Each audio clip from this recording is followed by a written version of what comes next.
दोस्तों, क्या आपको या आपके किसी अपने को अचानक एकदम से कभी कान में दर्द उठा है क्या? इस वीडियो को पूरा देखिए, क्योंकि आज मैं आपको बताने वाला हूँ कि कॉमन रीजंस क्या होते हैं, क्यों हमारे कान में दर्द होता है, क्या कान के पेन सीरियस होते हैं या कौन से वाले कान के दर्द सीरियस होते हैं, और कब तुरंत एक ईएनटी डॉक्टर को आपको दिखाना चाहिए। सबसे पहले समझे कि कान का दर्द का रीजन हर बार इन्फेक्शन नहीं होता है। बच्चों में अक्सर कान के जो बीच के जो हमारा हिस्सा है कान के अंदर, जिसको हम मिडल ईयर कहते हैं, उसमें इन्फेक्शन की वजह जो दर्द होता है उसमें ज्यादातर सर्दी जुकाम की ही वजह से होता है, और सर्दी का नजले का असर कान पे चले जाता है, उसकी वजह से उसमें सूजन आती है, पर्दे के पीछे पस बन रहा होता है। इसमें बच्चे को फीवर भी आ सकता है, बच्चा काफी चिड़चिड़ा सा हो सकता है, और कभी कभी कान के अंदर से मवाद भी आ सकती है, कान में से कम सुनाई देना पड़ सकता है। अडल्ट्स में कान के दर्द के पीछे यूजुअली जो हमारी ईयर कनाल होता है उसका इन्फेक्शन रिस्पॉन्सिबल होता है। काफी कॉमनली देखा जाता है जो लोग अपने कान को छेड़ते हैं या स्विमिंग करने के बाद कान में, जिसको स्विमर्स ईयर या स्विमर्स ओटाइटिस एक्सटर्ना कहते हैं,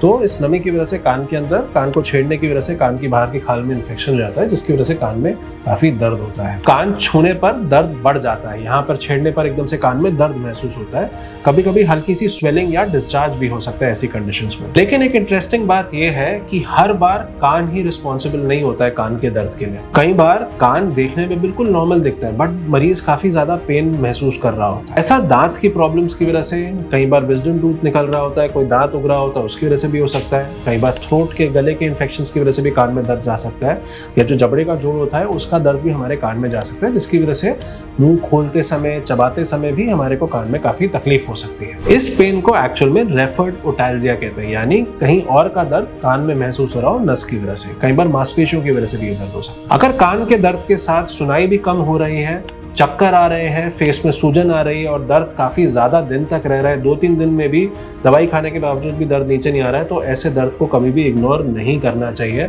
बार बार पेन किलर्स लेने का सोल्यूशन नहीं होता है। एक प्रॉपर ईएनटी चेकअप करवाएं अपना, और उसका एक सही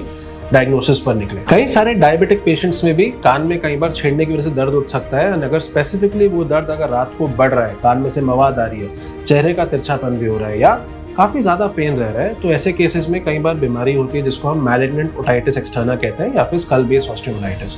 इस कंडीशन को तो काफी ज्यादा सीरियसली लेना चाहिए और अपने नजदीकी ईएनटी डॉक्टर से प्रॉपरली इलाज लेना चाहिए, और उस डायबिटीज को बिल्कुल कंट्रोल में रखना चाहिए। तो दोस्तों, याद रखिए, कान में अगर दर्द आपको शुरू होता है तो अपने आप से कान